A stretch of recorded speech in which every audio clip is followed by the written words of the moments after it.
Hello, hello, hello, hello, Greg not found. Yes, we're gonna be doing a yap sesh today. Hi, Wither. Hi, Kazari. How y'all doing today? Welcome on in. How are we all doing? Oh my god, look at the little frog emote. I love it. Hi, Lab. How are you doing? Hope your day's going amazing. Welcome, friends. I did not have a stream scheduled this week. If any of y'all may have heard, I had a little bit of a crazy start to my week. Our kitty had to go to the ER because he swallowed a foreign object, but he is much better now. They had him in the ICU, and they waited to see if the object would move through his intestines and yada yada, and it did, so he's much better. He's at home now, and he didn't have to get surgery, so yippee, yippee. But that kind of threw the week for a loop, so yeah, we're streaming randomly, just kind of based on the vibes this week because of that. So how's everybody doing today? Welcome on in. I decided I want to do a VTuber yap sesh. I don't know if y'all have heard of yap sesh before. Some content creators have been doing it though. It's like you just kind of like talk about whatever. And I'm going to be recording this for a potential YouTube video as well, because sometimes I'll do that. So yeah, if you're chatting, you have potential to be in the YouTube video or your chat. But yeah, welcome. I made a post on X/Twitter, and it was asking about different advice that people are interested in hearing regarding VTubing. This could be content in general too, if you're just interested in content creation. I'm going to prioritize questions in the live chat for this specific stream, but then if people don't have any questions at the time, or we just need a filler question, or we need questions in general, I am going to pull from that X post that I made. And I have a forum too that I set up a while back asking people's most pressing questions, so we can pull from there too. Playing a Gmod horror map? Oh no! And heard Psy voice in the distance forgetting I love your stream. Oh yeah, no, they modded me in actually. I'm in the horror game, even though horror is like my most terrifying genre. Oh, that's hilarious. Yeah, Legend's doing much better. He is thriving right now. He's got high spirits, so that's good. How has the Gmod horror map been though? I've only played Gmod a few times. Yes, oh my gosh, Lab, by the way, thank you so much for the Saya fan art. I'm gonna drop it on stream for everybody to see. You always do such an amazing job on the outfit design. Like, you're making me want to design every single outfit you've made for Saya in 3D, in 2D, like drawing it out. It's so cute, guys. Look at this. Lab did this. Really cute Saya design. Oh my gosh. I love it. I love it. Yeah, it was crazy. Crazy start to the week, but things are on the up now for sure. And it was crazy. The ER is like, we even overcharged you a little bit, so you get a refund. I was like, excuse me? Said no place ever. So we are also thankful about that. Question, answer, please. How do I sleep?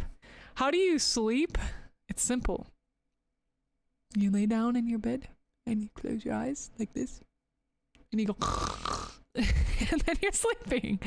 Congratulations, you've now unlocked the sleep mode. The sleep game mode. Sapphire skin in Apex Legends 1. Dude, that'd be rad. Although Apex is kind of a wild game to have a Saya skin in. I feel like it's a kind of an aggressive, like more of an aggressive game. What about like Minecraft or like something like Cozy First? No, you know what? All right. I see you. Let's get a Saya skin in Apex. I know, isn't it adorable? I love her hairstyle. The little princess mode with the little pink bow. The hoodie's so cute. Oh my gosh. You did amazing, Leb. We're gonna have to put this right up here. You know, we actually need like... I remember, well, back when I would stream with my whole like model in Unity, and then I could actually like switch out the picture frames with fan art, that was pretty cool. We need that back someday, for sure. Your head go burr every second. Well, if you're asking is a meme, burr. If you're asking legit, Something I've found to be really helpful lately is having a wind down routine. It's something I've been working hard on. I try to like stop looking at screens around 9 p.m. or 9:30 p.m. and then I have a wind down ritual which includes journaling and or reading depending on what I'm feeling, and I make this little turmeric, like it's called golden milk. You heat up milk on the stove and you can add turmeric and you can add ginger. I added ginger and cinnamon and vanilla extract, and I feel like I'm missing something. Maple syrup, a little bit of maple syrup. Dude, it's so good. So like if you find little rituals, because it's about signaling your body that it's time to go to sleep, like a wind down time, your body gets used to it, because the body like really is always looking for routine and things to feel comfortable in. So you gotta hack that, you gotta use that to your advantage for sure. I've been working on it. It's definitely difficult, but that drink, it's like sleep in a bottle, I tell you what. It puts me right to bed. Just night. Some stuff I've learned over the past few years. Also, welcome in virtual Made Me You. I hope you're doing wonderful. Multi-stream, if you can get yourself out there on multiple platforms, there's no more restrictions with Twitch, especially with shared chats. Oh, I didn't know about the no restrictions with Twitch. That's good to know. Yeah, for sure. Multi-streaming is cool. I've done it. I've been on and off with it for a few times. Like I've done it and then I've stopped and then I've done it again because I was always like, oh, it's a lot to manage like both. But yeah, if you can, the more places you can put yourself out there, the better. And places like YouTube have search. So if you name your stream title something somebody like might look up if you're doing some type of searchable type stream, even if you're doing a let's play, because if a new game came out and somebody's trying to like watch some reviews or let's plays, you could come up in the search if that's your YouTube title. So yeah, I totally agree, because Twitch doesn't really have like much searchability, which sucks. That's the biggest downside about Twitch. I think like if I were to start content now, I think I would start on YouTube. If I were starting from scratch, the first place I would go is YouTube, and then work in short form content regularly to post across all platforms. The only reason that I really stay on Twitch is because I have a pretty like decent sized existing audience already here, and I don't want to abandon people on Twitch because I love y'all. And also like Twitch, I do like Twitch's culture. I think Twitch has a unique culture that YouTube live streams haven't quite put their finger on, so that's why I love Twitch. But I think it's good to have both. Hello, T-Dragon, how are you? Oh my gosh, how have your streams been going? Welcome in. Hello. Yeah. All right, shall we get started? I find more people pop in on Twitch chat when I multi-stream. Yeah, and Twitch is like more casual in a way, because YouTube is like, if you're going to YouTube, some people are like, I'm going to watch a YouTube video, not to watch a live stream. Because I mean, you can watch live streams on YouTube, but I think people are more inclined on YouTube to go watch a video too, rather than sit down and watch a live stream, just because of naturally how YouTube developed with live stream coming later.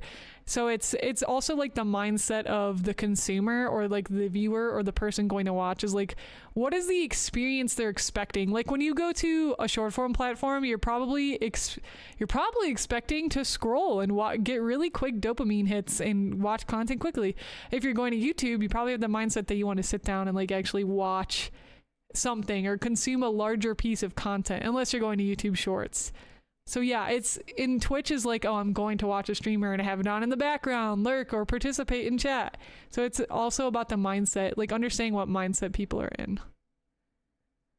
Yeah, exactly. Twitch has like the rating culture, which I think YouTube has maybe like a form of, but it's not the same. It's not the same. And emotes, yeah, all the emote culture too, like PogChamp and stuff like that. Yeah, YouTube has good video quality, totally. Yeah, in Twitch I think you can get higher video quality, but sometimes it's expected to see lower depending on the streamer you're watching, because people can only like handle so much. Totally. Where's my model? Hold on, my hair, you see that? My hair was disappearing slightly. Stick it up. See that? Hold on, I gotta move myself down slightly. Where am I? Game capture, there we go. Okay, wait, actually that's not gonna help. I need to move myself down, actually. There we go. Alright, we should be fixed now. Hi Fury! Good to see you, welcome on in! Happy Tuesday! Hello.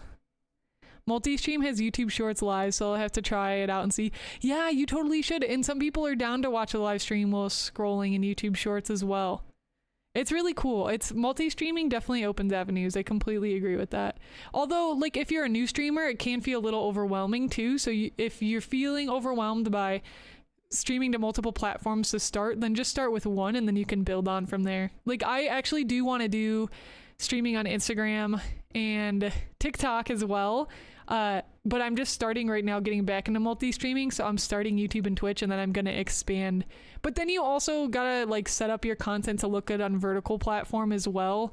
Because like right now my stream is horizontal, but if I'm adding all these short form platforms, it needs to make sense like vertically as well, which I have not dove into yet, but I will be interested to. Your hair is disappearing too. That's so sad. Time to go to Turkey to get a hair implant. Hi Atsu. Hi HSC on YouTube. How are you doing? I love your profile picture. Doge. How are you doing? Welcome in. How much CPU power is needed to stream 2 streams at once? Oh, that's a good question. I don't know if there's actually a difference in your CPU power, because you typically, actually a really good question. I'll have to look into that one myself. Because typically you stream to a platform that sends your stream out to all these other places, but I don't know if it compounds on itself. I actually never thought about that. That's a great question. Yeah, so like, for example, I use Restream, hashtag not sponsored, and you just turn on your different streams and it's sending it out to the multiple ones, but I don't know if it takes extra bandwidth. Oh, it's cropped out. Oh, it isn't cropped. Oh, you're right. There's the little X. Thank you. We must get rid of it. Soiled it. Soiled it. All right, it's gone. Thank you, Lab. I appreciate it. All right, so today we are going to be discussing some VTuber tips and tricks, questions people have asked. You can ask questions about content creation as well. I've started content. Oh my gosh, it's almost been 10 years ago, Gems. That's messed up. It's almost been a decade. That means I need to make a video that's like, I've been streaming for 10 years. Here's everything I learned. But yeah, I can't believe it's been that long. And I got more professional with content creation in general. And when I say professional, I mean like making a full-time living off of it. Ooh, 2020, was it 4? Yeah, 2024, because I work full-time now at a company where I do like YouTube analytics. I post YouTube content, Instagram, TikTok, literally like everything. YouTube shorts. I've learned so much. So it took me, let's see, like 7 years until I actually went like full-time. And I did like contract work and commissions and like utilize my skills because I'm also an artist, kind of all over the board. But it's crazy. I cannot believe that I've actually come this far, but I believe that everybody develops skills and that they too can come this far. But that's why I want to have this stream, so that we can chat more about the different questions people have, because I know how overwhelming it can be and scary. So I made this X post, like I mentioned, asking people, and there's a few really good questions, so we're gonna start going through them. And if you have a question too, feel free to throw it in chat and I can go off the rip. Let me see though. Let me pull this up. Boom boom. Dude, this lo-fi is so cozy. Such good vibes. Right, here we go. I found the post. Okay, so our first question is from Atsu. And Atsu says, it seems to me that hype around VTubers as a whole has gone way down.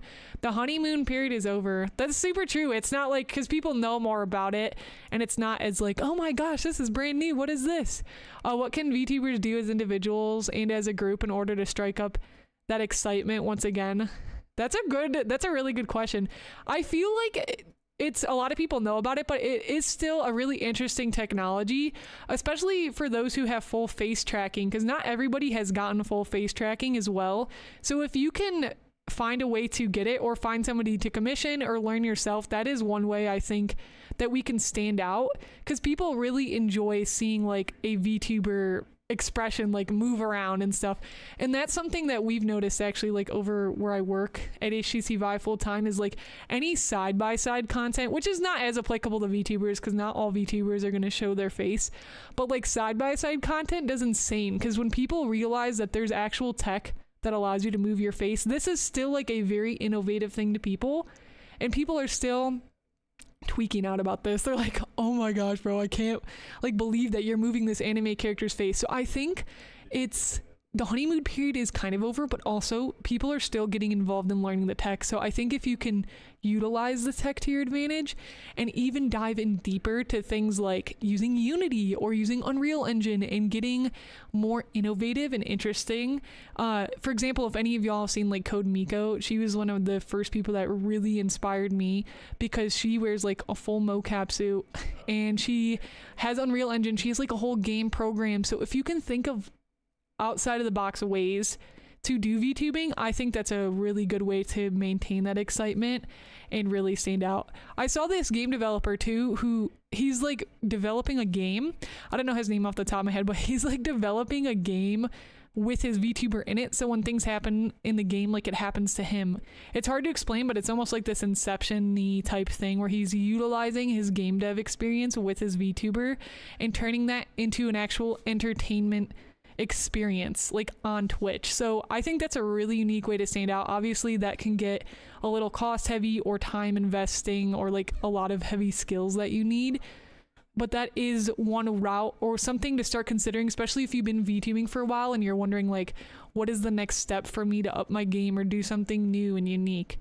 I think that's huge. I think that trends too are really helpful. If you can lean into trends, that can help more people learn about you, your content, what you're doing, and that's something people are already interested in. So they're gonna see that trend and then they're like, oh, I'm interested in this person, and then they're gonna watch your content. So that is huge as well. And yeah, let's see what else.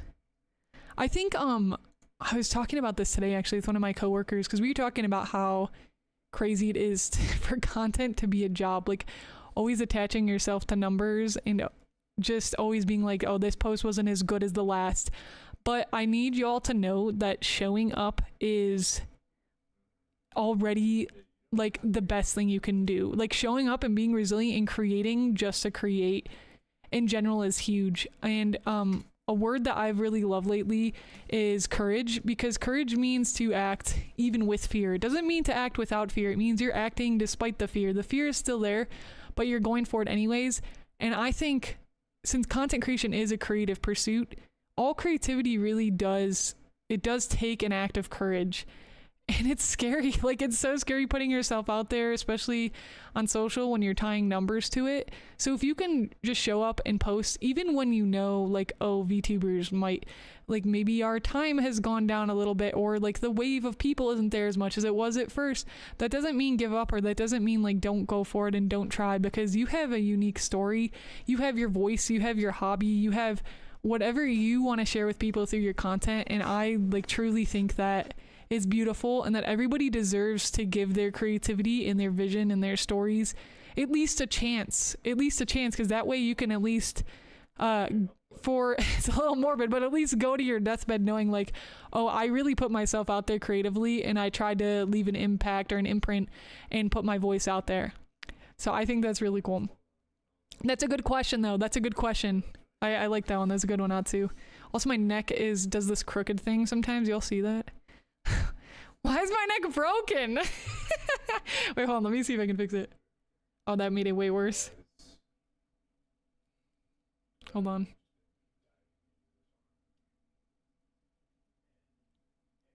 Okay, I think it's better. I'm like kind of looking at chat now, but let me move myself over a little bit more. Okay, that's better. That's better. Hi, Rhea Gold Nest. Rhea Gold? Oh, yo, what? Oh, it's Rawing Eagle Nest. Welcome in. How are you doing? It's great to see you. Hi, Talon. The tablet I got that you recommended several years ago starting to have deep scratches. Oh, it might be able to reach out to customer support for sure. It's pretty common for like tablets to actually get scratches when you've drawn on it a lot, or at least I've experienced that. Any other artists in the chat, have you experienced that with your tablet? I have my like really big Cintiq in it, dude. It's so scratched up. I've had it for like 9 years now, I think. Yeah, yes. Big shout out, YouTube. Also, welcome in, Tara. Can't hear the lo-fi. Wait, you can't hear it? Okay, let me turn it up. Let me know if y'all can hear that now. Hopefully it's not too loud. Let me know if it's too loud as well. Hi, Strawberry. Hi, Akuma. How are y'all doing? Hello. Hello, hello. Happy Tuesday. Welcome on in. Boom, boom, boom. Yeah, any questions from the chat? If y'all have any content or VTuber questions, let me know. I'll wait a moment before I move on to our next one on Twitter. I liked that question though, because I was thinking about that recently too. I was like, dude, like, oh man, there's so much that's obvious now about how to make VTubing successful. That wasn't at the beginning because it was a niche that was still undiscovered and unexplored and like unraveling before our eyes. And now sometimes there is this feeling of like, oh, is the opportunity gone, or did I like stumble, or but it's not because think of how many creators you've seen that like how many FaceTubers, for example, just whatever, like FaceTubers, you know what I mean, anybody on YouTube that you ended up discovering later, and if they were like, oh bro, like might as well not start, there's already so many people creating videos, then they never would have grown to what they did. So I think that's like a good reminder that even if something is not new or like innovative anymore, that you should show up anyways, just as like a motivator when anybody is feeling like that discouraging thought about creation and VTubing. Oh, no scratch. So scratches. Oh, no scratches yet. Oh, nice. Do you have one with a screen lab? Boom, boom. You guys hear my beautiful ringtone? It's the Pokemon healing sound. I thought it was just me. No, not just you. Not just you. At least for me. If you press down hard too, that can also create scratches. I press down really hard sometimes. I don't know why. Probably just getting all my anger out and drawing, you know? Doing cozy, yes. Can y'all hear that? The lo-fi now? Rye Eagle says, they say when your creative passions become your full-time job, you're prone to burnout. Oh, that's a good one. That's a good one. I will say you definitely are prone to burnout. You can be prone to burnout at any time with anything, really. You just have to like monitor yourself and understand your energy.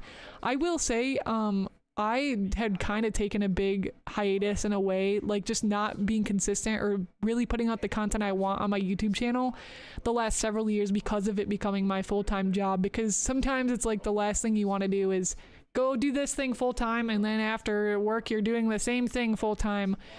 So I would say if you're doing the same thing all the time, there is a high likelihood of burnout. I think the biggest thing to do is to manage your hobbies and create love and space and time for yourself. And be okay with be okay with things changing. That's what I'd say. Be okay with things being different than they were before. Because like for me, I think I had a lot of expectations that, oh, I'm going to be able to put in is because before I got my full-time job and I was streaming on my own content full-time, I was streaming every day for like 8 hours, which I do not recommend, by the way. I would have done that differently for sure now. But streaming every day for 8 hours, and then I go to work full-time doing content, and then after work, I feel I have this expectation that I should be streaming every day. No, like it's just unrealistic. So I think if something does become a full-time job, but it's not the exact thing, like for me, I do content full-time, but it's not my personal channel like this now. Also PSXweeb_VT, thank you so much for the follow. Welcome to the Eternal Gems. You're now magical Celestial Wolf Girl, and I hope you enjoy your stay on the Sapphire Star. Welcome. But yeah, so it's just so important to make sure you're making time for other things, and understanding that the expectation is going to be a little bit different. I don't think that you'll necessarily hate what you're doing, but your relationship does change with something that you loved as a hobby that becomes full-time. Now, a lot of it is mindset work and how you think about it and how you feel about it. You're gonna really have to like train yourself to think about it in a new way and think about it differently, because now when it becomes full-time, you're tying, especially with content, a lot of things. Like sometimes it's easy to get your self-worth wrapped up in numbers, monetization, right? It's for any artist, because content creation is an art form, right? Any artist that has to tie monetization to their creative work, burnout is definitely possible. But there are a lot of strategies you can use to avoid it. I shouldn't say avoid it, to manage it from not happening, and also being okay with that it can happen, but trusting yourself to find your way back. Because I've hit several bouts of burnout, and it can be really sad, but you got to trust yourself and know that you will find your way back and find a new way of doing things. For me, it was like my new way of doing things was, we're done doing stream schedules. That was the first bit for me. I was like, I can't do stream schedules anymore because I have to show up to work for 8 hours, and now I have to do a stream schedule for stream, and I just felt like I had no freedom, which is something that I really valued. So knowing your values too, and then trying to make space for those. I'd say like I streamed like I'd be like, okay, I want to stream once this week. I don't care what day of week it is. So you change the way you think about things. I'm not going to do, you got to come to compromises with yourself. I'm not going to do a stream schedule, but I'm going to stream once this week. I don't know what day it's going to be yet. And I don't have a set thing of what I'm going to stream. So be flexible with yourself. Know that your relationship with it will change, your expectations, reel them in. Think about them, manage them, learn about all the different things that you like and you enjoy so that you know when to step away and how to recharge your spirits, because everybody has a different way to recharge their soul and to recharge their spirits depending on what they need. Like, do I need to go on a walk? Do I need physical rest? Do I need to work on my behind the scenes planning for content? Do I need to be live streaming at this time of day versus this time of day, and working with that? I hope that helps. That's a really good question and something that I've actually faced, I feel, a lot personally in the last few years. And I think I'm just coming back around to working on figuring out more consistently how to do content creation outside of work plus at work at the same time, and try to figure out how to manage this crazy monster called burnout. And Kazari Alpha has a question. Kazari says, do you think VTubers have the ability to cover serious topics and be taken seriously? Or are they locked into the lane of gaming, react content, or art stuff? Oh yeah, absolutely. In VTubers, like, it's an art form. You can get a model that represents whatever type of topic you're talking about. You can get a character that represents that specific type of content. Like, I'm not saying like being a chef is necessarily like the most serious content, like depending on how you put it, but if you're a chef, you could create a chef VTuber, right? And that's like a little bit different than like an anime character playing games. So I think VTubers actually give you like the most freedom ever, some of the most freedom ever, because you're not locked into like how you look in real life. You can really discover and build your character and create a persona that fits the type of topic and content you're trying to make. I just think we haven't seen as many VTuber, like serious, quote unquote serious VTubers, because maybe there's just like not as many people in that lane as, I think the data is a little skewed. Like a lot more people want to be like a gaming creator or a gaming YouTuber or Twitch streamer than like talking about something really serious, right? I think the data might just look a little skewed. I think it's for everybody. I don't think it's like just a VTuber thing. Are you, Kazari, what kinds of content are you like, have you been wanting to lean into? Are you feeling like you want to do more serious content, or like, I'm just curious to hear more about the question. Yeah, the buttons are kind of weird, but it's good.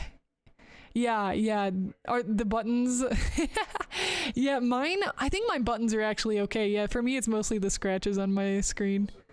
Town says it's weird that my YouTube channel and Twitter is actually getting a lot of engagement, but I actually working on an IRL spider plant bonsai project because it's trending on social and I want to see if it works. See, that's cool. And when you can lean into that, like this hobby that I do, it's also trending and this is really fun. When you land into the area of you're having fun, I think that's one of the most powerful things. You're having fun, you're mixing it with strategy and analytics and like things you've learned, and you're growing at the same time. That's like the Goldilocks zone. It's like the sweet spot to be. I feel that when I was an in-house designer, I barely drew at home, right? Because you get a little worn down, and that's okay too, because life is meant to be multidimensional. It's not meant to just be one thing all the time. We're humans. We need variety. We can't just lock ourselves in like a cell and do the same thing all the time, and that's all right. You just have to adapt and change the way you're going about something once it becomes full-time for you. And like I said, a lot of mindset work. I've done many a nights of journaling and thinking and crying and hating everything, but then also loving everything. It's been a roller coaster, that's for sure. That is for sure. Hi Monsta, how are you doing? Welcome on in. Hi PSX Weeb, great to have you in here. How's your day going? Yeah, no problem, Rye. Thanks for your question. Absolutely. Hi Knock, things are going is all I can say. How are things for you? I hope it's all good. Mr. King Awesome, hello. We actually switched off of family friendly. We're not like mega family friendly anymore. We definitely have a lot more leniency now. But it's good to see you again. I hope you're doing wonderful. Hello over on YouTube. I'm also streaming on Twitch. Hello. I know there's a VTuber talked about true crime, a lot of serious topics. She has a VTuber model. It looks like Sherlock Holmes theme. Yeah, exactly my point, right? You can create the art to fit the topic. PSX Weave says, watching different VTuber ideas always interests me. So many creative designs out there. It's cool. I think we're only scratching the surface of what we've seen. I haven't even seen a lot of people push it to like a serious extent, but some people have done some really creative stuff. I've seen people like turn a puppet into like a VTuber, and it's just like mixed media, really interesting art forms. It's pretty cool. I cover news sometimes and do commentary and topics of the day, so the topics can be absolutely fresh evils to uplifting stories of people coming together. Lately they've been well. You can imagine what they've been recently. Yeah, for sure. I think again, VTuber is just like the medium or the character you're talking through, but you absolutely can talk about those serious topics. I'm doing well, Monster. Since it's spring, I want to take advantage of that. Yes, gotta take advantage of the seasons. I was just thinking that I was like, I need to get back to like doing some gardening stuff. I'll probably wait a few years to get really back into it, but I might do some indoor like herbs and stuff like mint and basil and thyme. But yeah, that's nice. Spider plant bonsai, which is super cool. Trending, easy to make, so I could potentially sell. Heck yeah. Vibing and listening. Nice. Well, it's great to have you here. We love having you here. Thank you so much for the follow and the support. All right. Yeah, let me know if y'all have any more questions in the chat. I'm going to pull one from Twitter, but lots of good questions so far. Okay, let me see. The next one is from C Plus Hero. C Plus Hero asks, how do you deal with negative emotions? Content creation can be very taxing. Thing that weighs on everyone's heart and mind, not to mention horrible drama and even worse. E.G. crime you hear or read here, especially on Twitter. How do you deal with all that stuff? Yeah, kind of what I was mentioning earlier too, like journaling helps me a ton. There really can be a negative space, especially on X. Dude, I've seen some just crazy stuff. Yeah, but journaling helps me a lot. Talking to friends and other creators, if you have content creator friends especially, they'll really understand it. So like being able to lean on each other, lean on your friends and talk about like what's been going on, I think is really helpful. Like know that you're not alone. Lean on the support of other people is really helpful. And the drama, like I think drama is like best to stay out of, unless of course you're trying to make a statement or like stand for something regarding the drama. But other than that, like remembering what your content values are and what you stand for and living by that. Like for example, we really stand for here inspiration, education, and like lots of comedy. Laughing at stuff. So I try to lean on like those pillars as well when stuff like that happens, and think about like, oh, how would I lean on those in this situation? And I feel like that helps me a lot as well. And it, like coming to the realization, accepting the fact that content creation is super taxing. Hearing comments from people all the time is super taxing, but also remembering that people who comment are people on the internet and they don't know you, they don't know your life.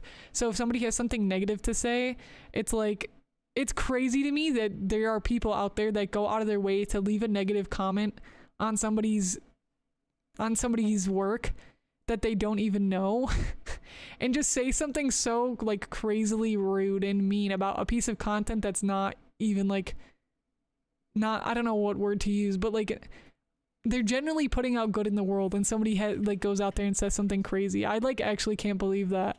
And know that like those, to be in that place is just wow. Like for people to be in that place is crazy to me. So I think I try to remind myself of that as well. And also like leaning in, because humans, like we tend to amplify negative feelings and negative comments a lot more than all the positive ones. So also like keep a collection of all the nice things people have said about your content, and you can refer to that too when you're like super feeling down, especially. Yo, Try, thank you for the resub for 34 months. Can we get some love and hype in the chat? Try, how are you doing? How are you? Welcome on in. So good to have you here. Let me get some hearts in the chat. Thank you. Oh my gosh, look at the little dancing emotes. Your character, that's so cute. I freaking love it. That is amazing. Sounds good, Robbie. Thanks for rating him in. I appreciate that. I bought 2 steel barrels in the winter to make jerky. Dude, that sounds so fire. I want to make some jerky in a smoker barrel. What? Oh my gosh, was it good, Monster? I have to know more. Oh, you've been relaxing. Nice. What are some of the things you've been doing to wind down? Yeah, dude, content, the full contact of social media. It is. And there's, every platform kind of has their energy and their vibe, and X is definitely like one of the most toxic ones, especially for VTubers. Tried out the Pragmata demo and I'm excited for it. Oh, what's Pragmata? What is that? Oh, it's a Capcom game? Nice. What kind of like style game is it? Very cool. Yeah, dude, Monster, you gotta get back to it. Also, hold on, let me scroll up. I missed. Kazari said, did I ask you about making VTuber faces and wrinkling? What do you mean by that? No, I think... Wait, tell me what you mean. I'm confused. It's dad slop. Is the Pragmata's dad slop?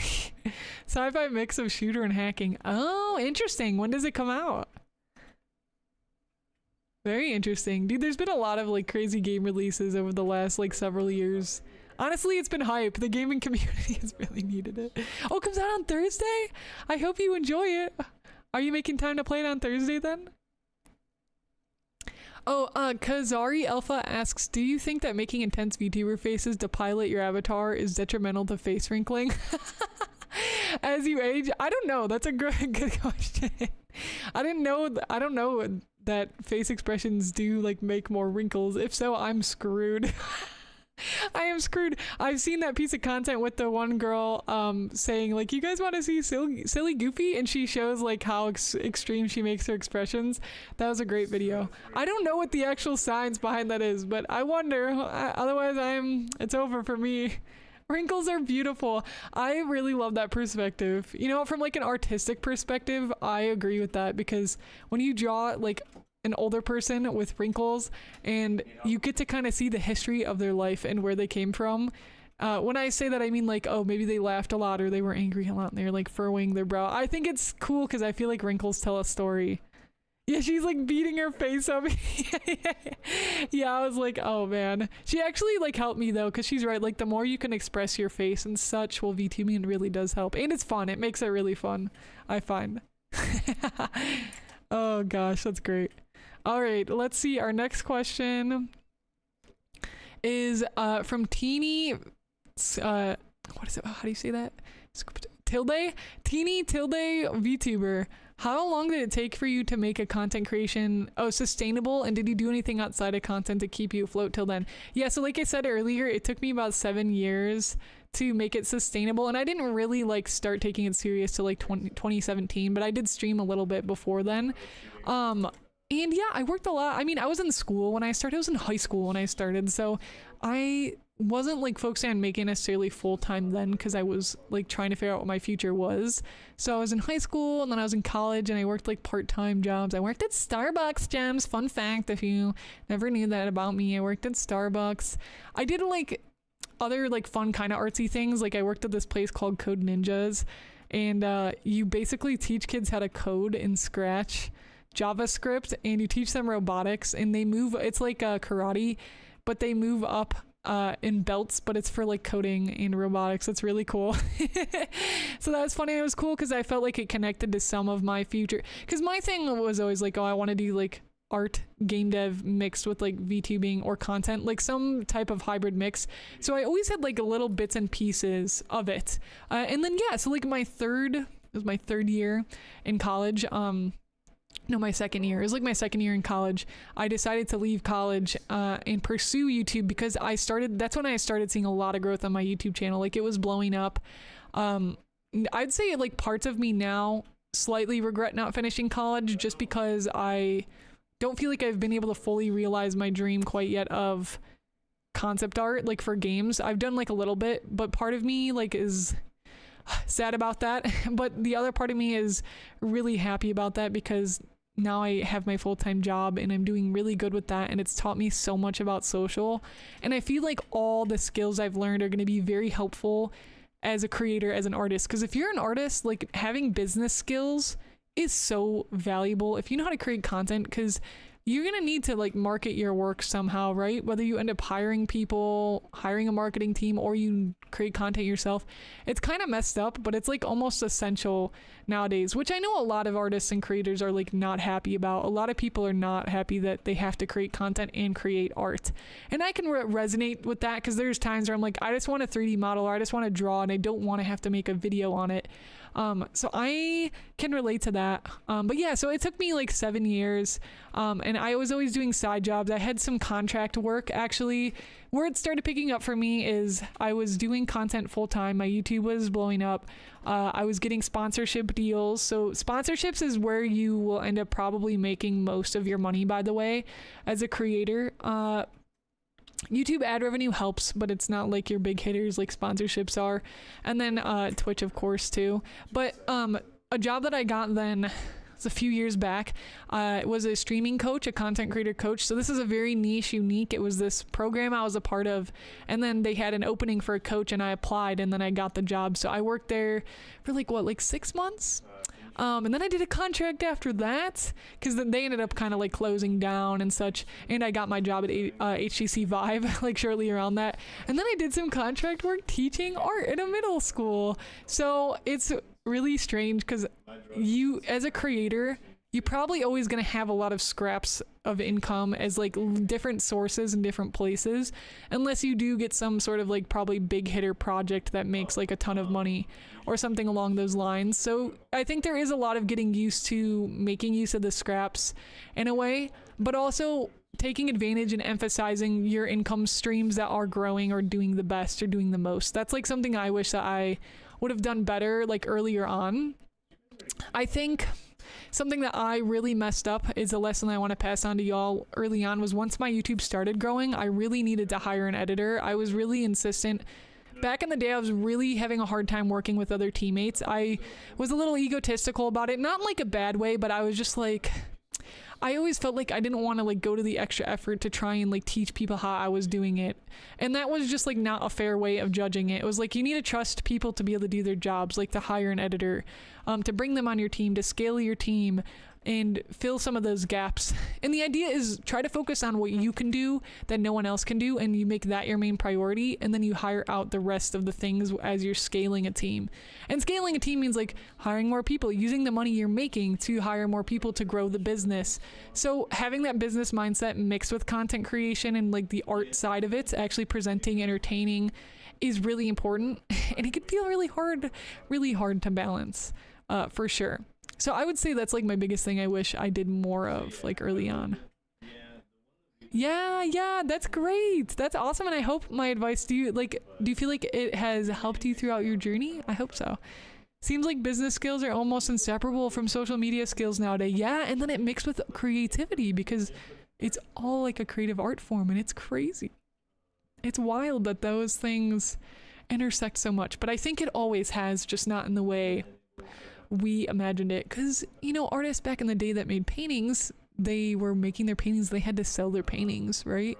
If they wanted to make money from it. So I think business and art always have been these interesting rivals. Just more obvious now because social media is such a big part of our lives. There's no lo-fi? Oh, that's so weird. Oh, I thought it was... That's weird because it shows... Oh, you know what? I think I know what the issue is. You know what? I'm gonna be so mad if this was like playing. Can you hear it now? Yeah, it's fine. I broke it. Let me know. I'm gonna be so sad if it's now. Oh my gosh, you're kidding me. Atsu, thank you so much for the resub. Yo, 16 months. Thank you. Thank you. Can we get some big love and hype in chats? Thank you for your support. I appreciate it. Sapphire, you're so absolutely wonderful and amazing. Thanks for all the support and the content you put out all these years. Oh, that's so nice. Absolutely. It's fun. It's really fun to talk about and help while like exploring and discovering my own style of content and just continuing to go down the journey. I think there's something really beautiful about just continuing to pursue something for a long time. I think there is like there is a level of yourself that you cannot discover without having had done something the same, not the same thing, but pursue something for a certain length of time. Like, you start playing basketball and then you stop playing after 2 years, okay? But if you were playing basketball to get better and you played for 30 years, that's crazy, right? I think that is so interesting to me. And one of the reasons why I keep going, especially with streaming, because I literally started this journey like in high school and I'm like mid-20s now. So it's so strange because it's something I've carried with me through all phases of my life, and I think that creates a beautiful art in and of itself. It's really cool. But yes, thank you, Atsu. No, you. That's so nice. That it has got me experimenting with all kinds of software. Heck yeah, and that's cool because then you get to explore and see what works for your creativity and your model. Absolutely. So it's normal to get a bunch of views but very little new subscribers when you're first starting, especially when you're making shorts, because I'm just a filler content until I'm able to do long form. Yeah, and also followers and subscribers, I know this is like the worst thing to hear, but it's not like a really great metric to even measure your content by anymore. And it depends on what your goals are too, because like if your goals are, you know, there's a lot of creators who are also a business and they're trying to get clicks to their product to sell their product, and they don't really need followers, they need clicks or something like that, or they need the follower and then the follower will give the click. But people don't really subscribe or follow as nearly as much as they used to, so the metric isn't as important as it used to be. In fact, if you look at your analytics on like most social media platforms, Instagram and YouTube especially, all your analytics are gonna say all of this was from a non-subscriber or a non-follower. So it's like most of those people don't even follow you anyways. So I would never like rely. I know it sucks, especially in YouTube, because they're still out here like, we're gonna give you a gold play button and a silver play button for the amount of subscribers you have. And I'm like, dog, people are just hardly subscribed these days. Like, I mean, tell me how long it takes you nowadays to subscribe to a new creator you watch, rather than you just watching their videos because they keep showing up on your recommended, right?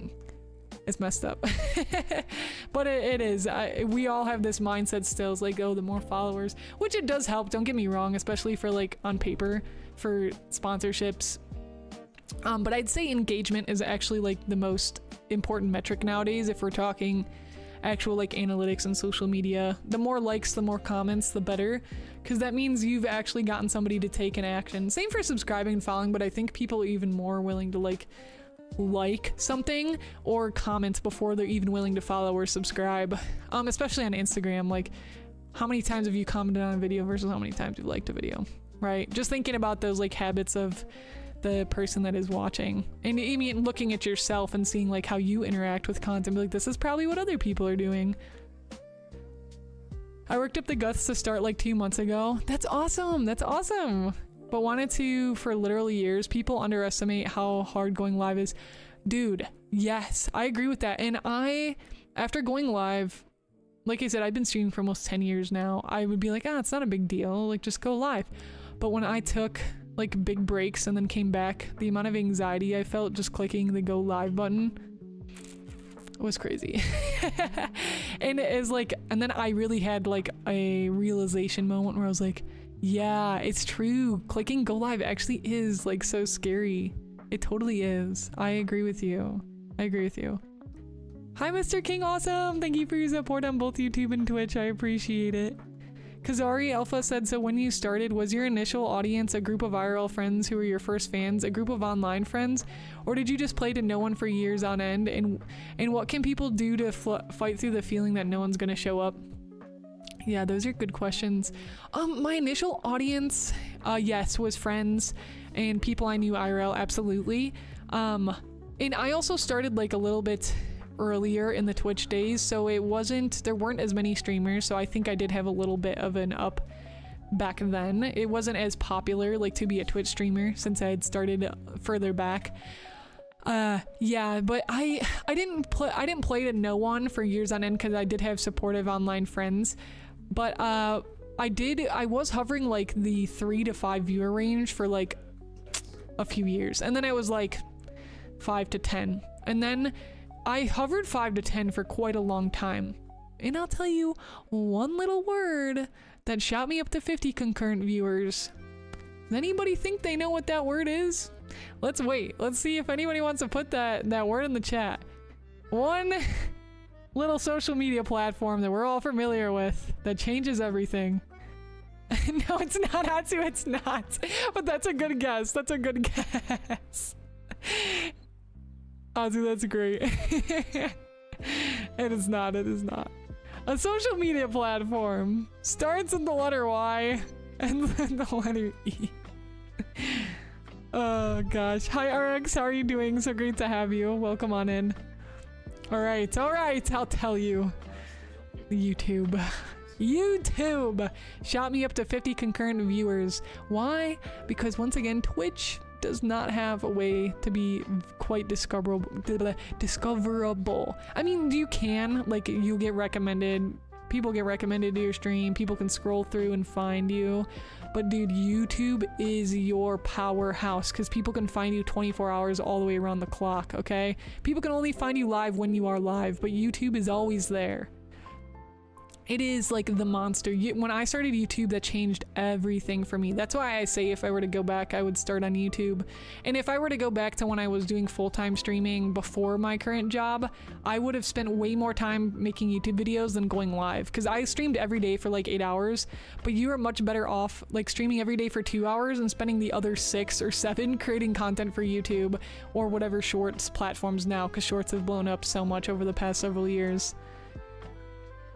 YouTube is your best friend because people will be able to find you much easier and you can bring people to your stream. So I highly recommend that to you for growth. Like that is like the #1 best thing you can do is stream less, post content that can live somewhere more.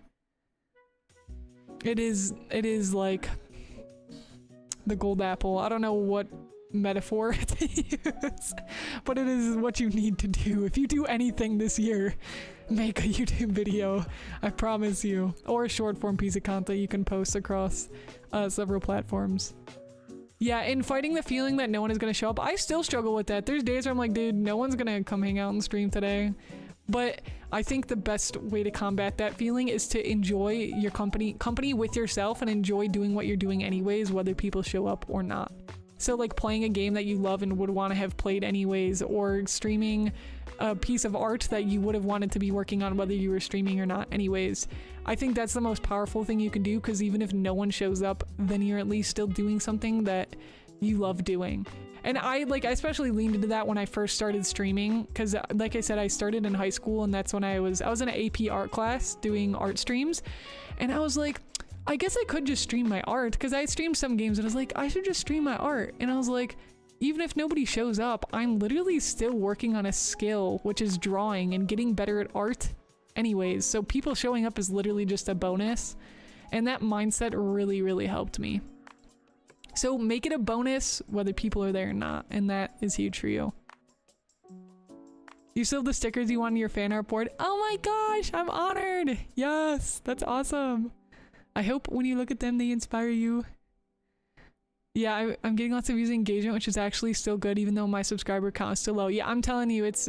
And then it depends what your goal is from there. It's like, do you want to bring people from your videos to your Twitch stream? Or like, what is your next funnel, is what you'd call it? And then you have to figure out how you're going to make that happen. Are you trying to make them buy like a product that you have? Are you just trying to get more viewers on your Twitch stream? Like, what is your end goal? Figuring out that next, and then somehow funneling your content to be able to support that is really helpful. Excuse me. I want to hit go live, but I can't bring myself to hit it. Oh, for TikTok? Ooh, what's stopping you from doing it, Monsta? Is there any like specific barriers you've been facing? Oh, I didn't know you need to have requirements on TikTok to go live. I don't think I've done a TikTok live stream before. Go live is less scary that someone's saying hi in chat. I always jump when some people pop in. Hey, well the good thing is if you're a VTuber, you can hide your vibes a little. Unless you're very expressive like my character. I can't hide if I'm like, yeah bro, what's up? Just so no expression. No, but I'm like always laughing, so I guess it works out for me. You're a little 50-50 right now? How so, hipster? Oh, thank you, Callie X. How's your day going? I appreciate it. Hello on YouTube. I'm also streaming on Twitch, Callie. Great to see you here. We're just sharing some VTuber yap tips and tricks right now. People in chat are asking questions, and I'm also reading off some X posts because I made a post that was like, yo, if you guys have questions, ask them here. The thing I learned in over 2 months is this: don't build it up as a huge thing. Yeah. If you like inflate it in your mind, it's gonna be harder. A lot of scuff will happen. A lot of issues will pop up. Bots will spam you. Artists will try selling stuff to you. It's not perfect, but if you really want to, then you'll enjoy it regardless. Yeah, for sure. I think being able to downplay it a little bit in your mind can definitely help with any like looming anxiety. For sure. It's about knowing yourself and knowing how to trick yourself into doing it. Yeah, a lot of people have been feeling that way lately because with shorts, it's like, well, if you can get 4 shorts done in an hour compared to 1 long form, might be more worth your time. I think there's room for both and both serve different purposes. I also have a huge bias towards long form because I love long form, but I do understand and I can absolutely agree with like short form feeling way more effective. I think short form is way more effective for people who want to be entertainers that aren't very well known yet. Because like for me, I started off with a lot of educational content which can be searched on YouTube, and that's a lot of how I got discovered. But if you're not doing educational content, it's a little bit harder to get your long form noticed. So then I agree shorts are like way more your best friend, because if people don't know you, it's unlikely that they're gonna give you several minutes of their time in a long form. But if they have seen some of your shorts and you're able to capture them in a few seconds and they commit to watching that short, you have a higher chance at getting like an actual audience member than with a long form with people who haven't seen your work before. And like, again, when people go to YouTube, I feel like a lot of the times they are looking to go watch videos from the creators they're already familiar with. Like you will click on new creators, but short form, it's like there's a lot more willingness to explore and watch something from someone you've never seen before. Again, it's like, what is mindset is the person in? You get nervous AF. You know what, Monster? Freaking do it. That's like so aggressive. Monster, I just need you to do it, alright? Monster, do it and then send me a screenshot when you do it, alright? I got you. Maybe we can both go live on TikTok. We can both plan a day to do it, and then we can both overcome our fear of TikTok live content. Oh, you're a little happy and a little sad right now. A little mixed. That's okay. You can have both at the same time. Sending more good vibes your way so you can lean into the good energy, I hope. It's fine. You're fine. Everything's fine. Everything's fine. I always get customer service voice when someone talks. So it's a little hard to... Hi, how are you? How can I help you today? What's going on? How can I fix your problems? That's hilarious, Lab. Yo, you can kind of lean into that though. You can get some like toggles on your model and you like put on like a customer service headphone. You know what I mean? You could actually like kind of make a bit out of that. It'd be funny. You can lean it into like your stream inside jokes. I always say you're not VTubing properly if you don't experience scuff. Dude, honestly, especially with creativity and content, there's always gonna be some scuff. I can't even tell you how many times my audio has been messed up. Yeah, people do tend to like the attention on shorts. There's some like analytics and stats out there where the amount of shorts watched per day, dude, is absolutely ridiculous. And these stats help too when you're like, bro, I should not even like post, when you realize how many shorts are being watched today. Let me see if I can find any of the analytics. How many shorts are being watched per day on average? Let's see. And this is, I think, just YouTube Shorts. This doesn't even count. Yeah, this is YouTube Shorts, guys. This is not even like TikTok and Instagram. YouTube Shorts are generating over 200 billion views per day worldwide. This marks a significant increase from the 70 billion daily views reported in early 2024. Okay, think about that, everybody. I want you to actually take that in for a second. 200 billion views per day in 2025. That's not even this year yet. And back in 2024, 70 billion. That, like, number increase is insane, which is showing just how much short form content is growing and will continue to grow. Daily viewership tripled in 2025 compared to the 70 billion daily views recorded around March 2024. That's insane. About 72% of YouTube users watch shorts at least once per week, making it a major and often primary way to consume content. Wow.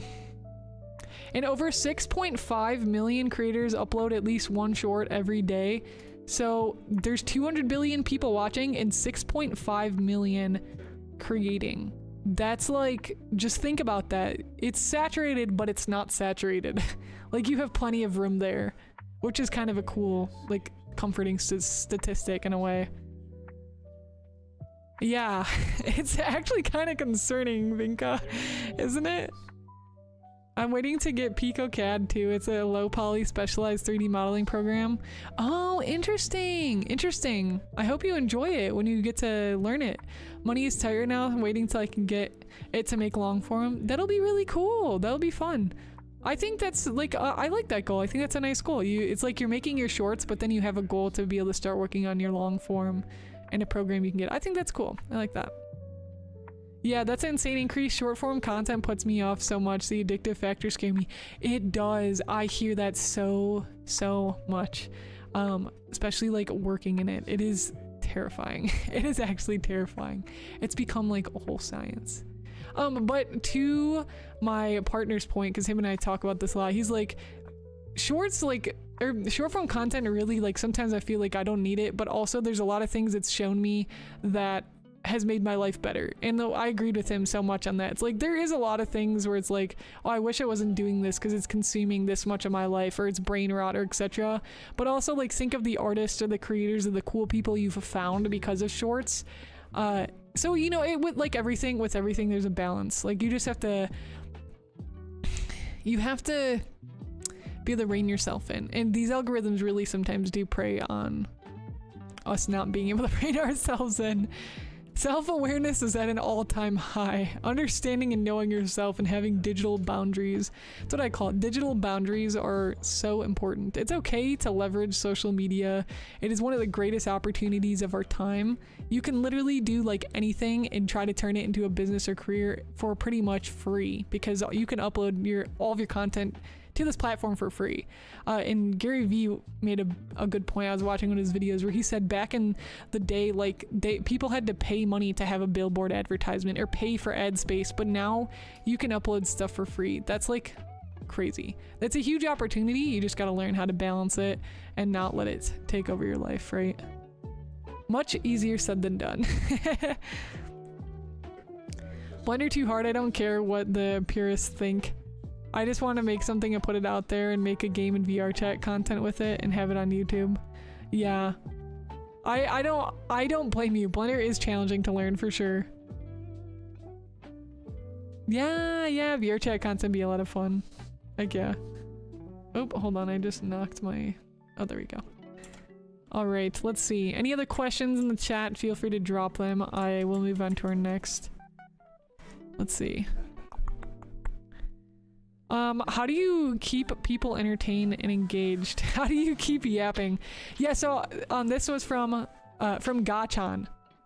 From Gachan, Gachan asks, okay, I'm just leaving that in there for if I make this a YouTube video. I have to, because I didn't say what Gachan asked, so I just needed to repeat back on my words. Anyways, yeah, keeping people entertained and engaged is definitely an art form that is to be learned. I think a lot of people think that their content is funny and entertaining when it's actually not. That's a hot take, but I really do, and I'm guilty. I'm one of those people, like, back in my early days, there's a lot of content I thought was funny or good, but it really wasn't. And it is literally an art form to learn how to entertain, right? Like, think of people like Jim Carrey. It took him probably a long time to figure out how to be entertaining. RX73, thank you for the resub for 2 months. Can we get some love and hype in the chat? Thank you, Jem, so much for the support. I appreciate it. Also, welcome in Training Sword. I hope you're doing wonderful. How's your day going? Hello, hello.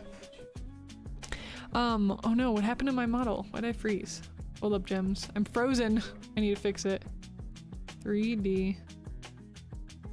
Give me a moment. Hold on. I broke. I'm back. Hello. Okay, so where was I? What was I saying? Let me revisit. Yeah, so I think it's an art form. Something that helps me a lot is any creators that you like and you watch that are funny, entertaining, engaging, take notes. What are they doing that is entertaining to you? What are they doing that's engaging? Is it their editing style? Is it the way they throw in a meme? Is it the sound effects they're using? Is it the music they're playing?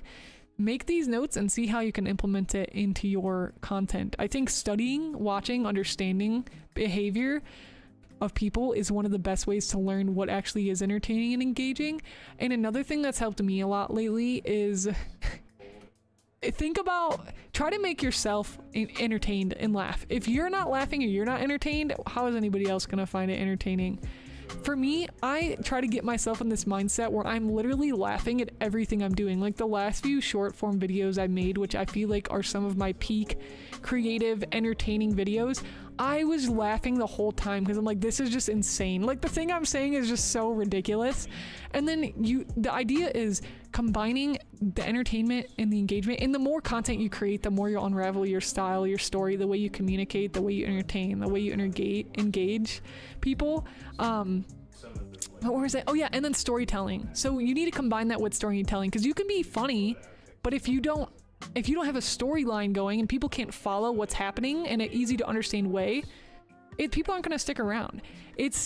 People communicate through stories. People communicate through, this is what happened to me. Oh my gosh, can't believe that happened. Can you believe that happened? Like something like that. So it's very important to be able to tell a story mixed with your entertainment engagement and make it something someone can follow. A really great example is Mr. Beast's videos. Like, he's telling you a story that's engaging and entertaining the whole time. He's telling you a really big story. We're gonna do this. This is how this is happening. Oh my gosh, here's all these snippets from us actually getting to the end, the climax, the resolution, done, right? So think about little mini ways that you can create these stories in your short form and also keep people entertained and engaged. And for keeping yapping, I think with streams, I've talked about this a few times, but if you don't know what you want to talk about, you can write down like a list of, also hold on, let me fix my model. You can write down a list of what you want to talk about if you're like unsure, you think you're going to run out of things, and try to go on a little monologue about that. And again, I think that takes practice too. Also, I don't know why my eyes are just like not looking directly at you guys. It's like, oh wait, hold on, I think this is a little bit better. I'm still kind of looking to the side. I don't have it right in front of me because I'm charging my phone right now as well, because it's on like 24% battery. Find the power through, yes. How do you personality? Well, think about the things that make you you, and if you don't know that, you can ask some good friends and try to amplify those. That's what I like to do, especially lately with my content, is things I know to be true about myself, I try to amplify and exaggerate in a way that makes it more entertaining or interesting. Like you guys know I make a lot of jokes, okay? I try to be funny. Okay, so I just exaggerate that and I push that. I laugh at like everything, so I try to exaggerate moments of laughter, and I also really have just moments of just saying something super dumb that has like nothing to do with what's actually happening or something like that, and I try to intertwine that. So emphasize the parts of yourself that can like be unique to you, but also like what your strengths are as well. I think that's a good way to personality. And again, the more content you make, the more you'll learn, because you can then go back and look at your old content and reflect on it and see your personality as if you were meeting yourself like a stranger. I've noticed that. That's pretty cool. The more content you make, you can like watch your old content and you can almost see yourself as a stranger or someone you're meeting for the first time, and you see your content a whole new way. And I think that's also the value of creating long term, because then you can develop and go from there too. Dude, this is kind of like, this is like we're in a French town type lo-fi. I felt like I was sitting like eating a baguette, bro. We were like sitting next to the Eiffel Tower. In Pico CAD too, you don't need to do unwrapping to do textures. Dude, that's honestly amazing. Actually a lot easier to do animation, no keyframing required. Yo, that's sick. It's always great to find tools like that help lift off some of the heavy weight. That's cool. I was watching a YouTube video and I got so tired of the content creator voice of one of the dudes, I turned it off. What do you mean? The content creator voice of one? What does that mean? Me no understand. Hi Pirate, how's it going? Great to have you. Happy Tuesday, welcome on in.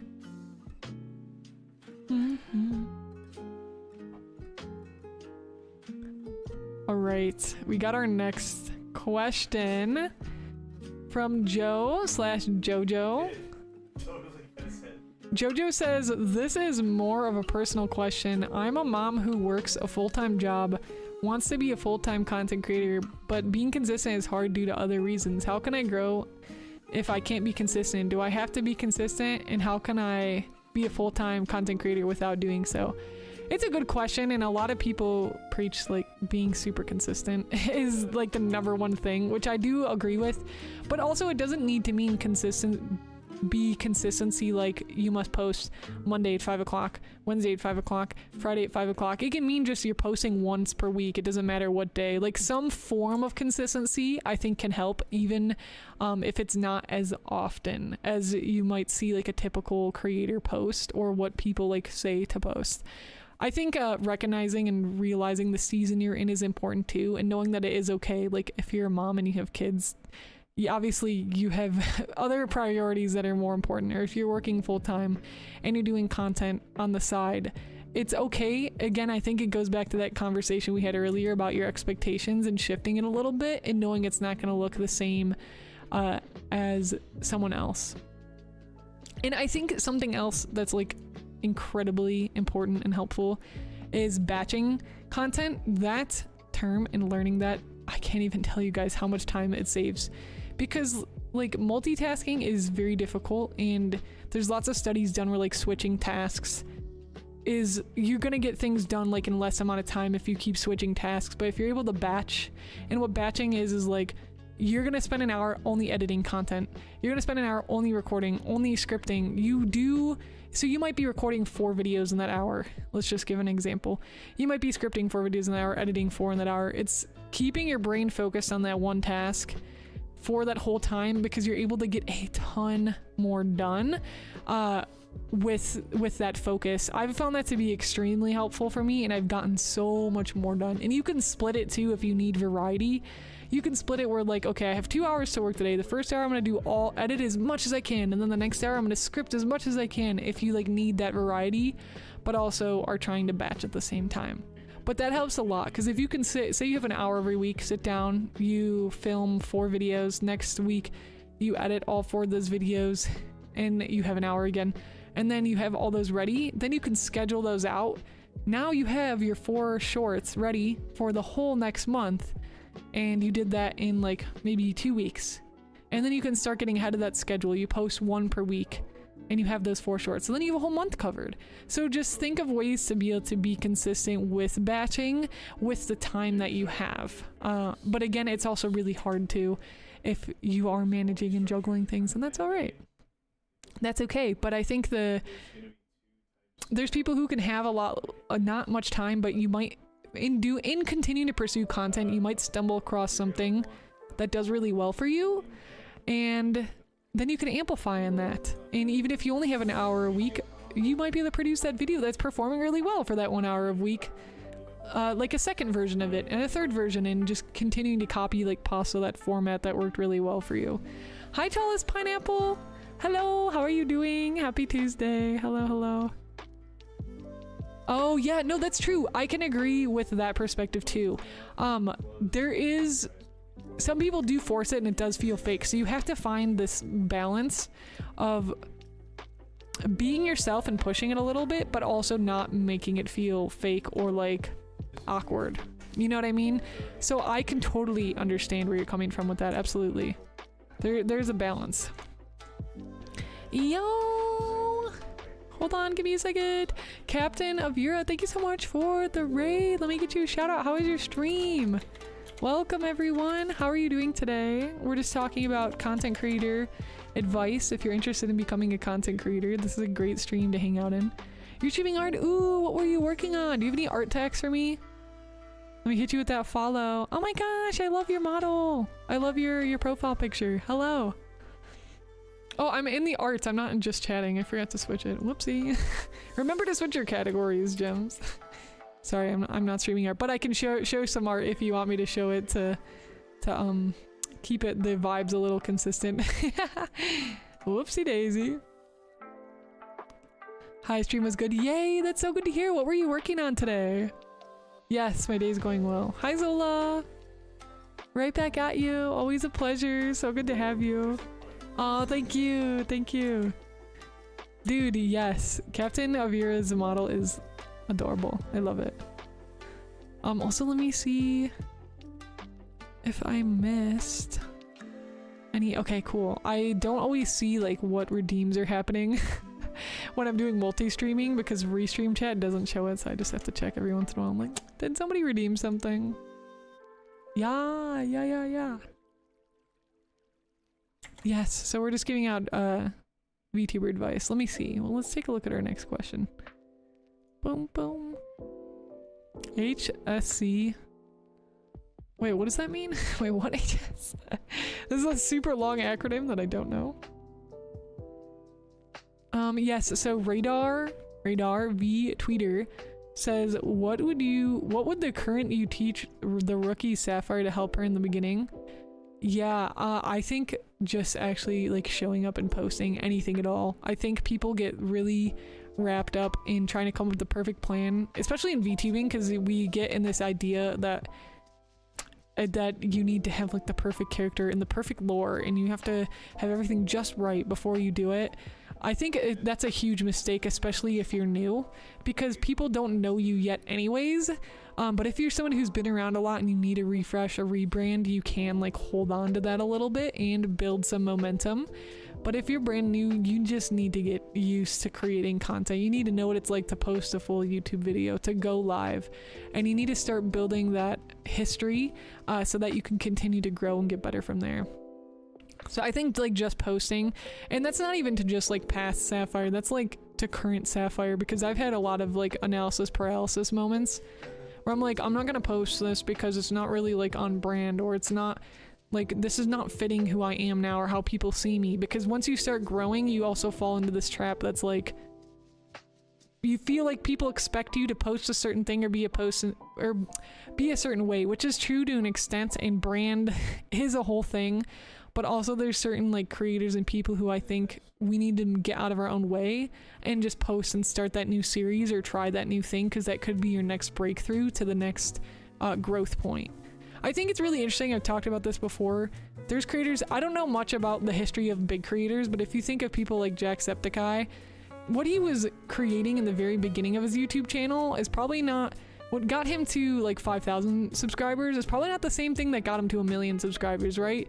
It's like there's constantly, it's like you're a caterpillar going to cocoon like several times as a creator. You're gonna go in and you're gonna evolve, but you're gonna become something different each time, but like add on to it. I don't know if that makes sense, but it's like you need to allow yourself these multiple cycles of shedding your old identity and building a new one based on what you have now. Because if you're constantly building on an identity that you used to have as a creator, you're never going to grow and change, and you can run into the possibility of being stale or not living up to your full potential or your full voice or what you possibly could create, which I think is really interesting. You were drawing Bubble from the Amazing Digital Circus. Oh, cool! I've heard of Digital Circus and I've seen the characters. They look really interesting. I like some of the like fan music I've heard from it. That's about all I know. But if you want to share it, feel free to drop a link in the chat at any time. Oh, drawing gift for a friend, that's fun. The rut niche. Yeah, the rut niche is always tricky. Getting stuck like in a rut of that niche. I've really struggled with that with like VTubing, and I've been trying to figure out how to go from there. That's been like my journey lately. Yeah, and then like always investing in education, learning and growing, and always being willing to learn more, and then moving on from there, I think is important. Next is Enigma Power, which asks, how do you get clippers on your stream, and should a small VTuber invest into Shorts editor? Does it truly change much? So I said something you could do if you do have a small community already is you could make like a community challenge where like best clip of the month wins blank. Maybe you do like a Steam gift card giveaway or something, give away something, or maybe their name is up on your stream for the rest of the month. Something like that could be cool to incentivize people to do clips, which would be really interesting. And then next, if you start making money, even if you make like $10 a month, try to find a way to invest it back in and hire an editor. That was like I was talking about earlier, how I feel like scaling, I never really scaled, which is like my biggest mistake early on, and something that I don't like, a mistake I don't really want to make again, because it can cost quite a lot to make that mistake. So try to invest what you do make, even if it's a really small amount, somehow back into the end goal and the direction of where you're trying to go. For me, like my biggest end goal is more bigger creative projects, like working on games with a studio, doing like music videos. I'm gonna be starting a music channel soon, doing covers. So I have a lot of like big creative goals that I want to hit in projects. So I need to figure out how I can put what I make currently back into that, which is interesting. It's always interesting like to think out and work out, but it's fun. Boom, boom. And next we have Mace Tech, which said, ignoring numbers for other people, what is the best way to reach out to other creators to collab and grow a better connection from essentially nothing? I've talked about this one a few times before. I think leaning into your strengths and leaning into what their strength is and seeing if that's a good fit, and then proposing the collab idea to them, especially if it's a bigger creator, because bigger creators especially get a lot of randos like just rolling up in their DM saying, want to collab? And it's like, I don't know you. No, I don't. But if they come up with like, hey, I really like your content. This video specifically, I really loved. It was so good. And I think we could do something like this. This is like what I like to do on my stream. And I know you like doing this on your stream. So here's a potential idea of what we can do together. That's going to come off very professional, especially for bigger creators that don't have time to like waste. So I definitely think it's important to always go in with a plan, and it just creates like a better way to start off in general.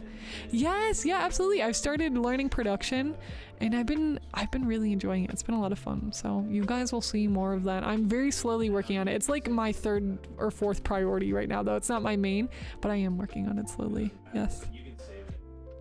Hi, Maskell Sora. Hello. I am unsure what language you are speaking. I wish that I could respond, but I can't read it. I will send you a wave. A wave emote. Or actually, I'll send you a heart emote. There you go. Hopefully you didn't say anything horribly rude to me, because that would be super awkward if I just gave a heart emoji. Oh gosh. Alright, any more questions from the chat? Anybody got anything else? Those are all the Twitter questions I had. Those are some really good ones. I always enjoy talking about it because they're legit. Like, these are legit questions people ask, and it's like, how do I know what to do? Like, where do I go from here?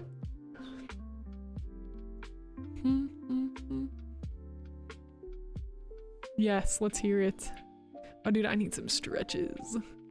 I gotta get another sip of my water. I always make this like lemon, mint, and cucumber water before Monday nights, and then I usually try to have it like Monday, Tuesday. Oh, it's so refreshing. How's your day going? Oh, thanks for asking. It's been a really nice day. It's been a great day. I'll share with you guys. Also, welcome into KVT. How's it going? Great to have you here. Are you going to be open one-on-one coaching in the future? I'm considering it. I'm starting to rework my business plan. If I open one-on-one coaching again, it will probably be a very few number of clients, like 3 to 4 people max. But I have no promises there because I'm trying to figure out where I want to go with my content in the future. I'm literally in the middle of working it out. I'm like laying out the business plan, okay? I got Milanote. I don't know if y'all have used Milanote, hashtag not sponsored. But it's wonderful, and I've been really trying to think hard, and I don't want to put myself in a position where I'm offering, because I did one-on-one coaching in the past, but I don't want to do it like just to do it. I want to make sure that I can commit and support those creators beyond the one-on-one coaching calls, and like actually really sit with them and their content and think about like how can they like grow and how can we work together to make this happen. So if I did do that, I really want to make sure I'm giving it the proper attention. Not that I did it in the past, but I think there's always room for growth and improvement, right? So potentially, definitely keep an eye out open, because I will make an announcement if I do, most likely on most of my socials and Discord. But we'll see as I'm making the plans if I'm gonna reopen it or not. Hi Jartrana-chan, hello, how's it going? Hope you're doing wonderful. I was a question, thumbnails, everything about making them, because my thumbnail skill is -40. Oh man, I need to make an updated video on thumbnails because I've learned a lot since I made one like many years ago. Yeah, the key things with thumbnails are simpler is usually better, and try to communicate the main message of your video or something interesting about your video without somebody having to read the title. Like, let the thumbnail stand alone, but let the title stand alone, and let them complement each other even better together. And try to focus on 3 main elements for your thumbnail. 1, 2, 3, and have them all trying to support each other some way. There's a really good YouTube video I'll send you from this creator. I really enjoyed her video. Let me see. I'll send this for you because she does a really great in-depth dive about thumbnail creation process, which I really like. I personally learned a lot from that. Look at thumbnails that have routinely done successful for creators in your niche. I'm gonna drop this. Let me drop this in Twitch chat, and let me drop this also in YouTube chat. Okay, so there it is for both of you. Also, hello, Tickler. Welcome in. Hope you're doing good. Interesting name. And yeah, so thumbnails, that video is really helpful. The 3 elements is incredibly important. Look at people in your niche and look at their most popular videos and see, like, is there something that's standing out amongst all these people's thumbnails that they routinely seem to have, and how can you implement that in yours? Try to keep your words less than 3 to 4 if you're going to include words on your thumbnail. I am guilty of not doing that. You don't always need to do that, but it generally is a good rule of thumb. See what I did there? Rule of thumb. And face expressions, if you're gonna do face expressions of your character, try to zoom into your face. Do not have like your full body unless it makes sense for that specific thumbnail. And when I say that, I mean like, I'm making a video on full body tracking for VR. Okay, you want to show the full body most likely for that thumbnail, but like relatively try to be more zoomed in on the face expression, because thumbnails need to be readable in a small area. They're not like huge blown up on your screen, depending on the device somebody's watching on, but generally try to design it for, like, if you squint your eyes you can tell what's going on. Yeah, absolutely. I have a video too, like I said, I don't know though, it might be a little outdated, but there's probably still some useful tips in there as well. I can send it to you if you're interested.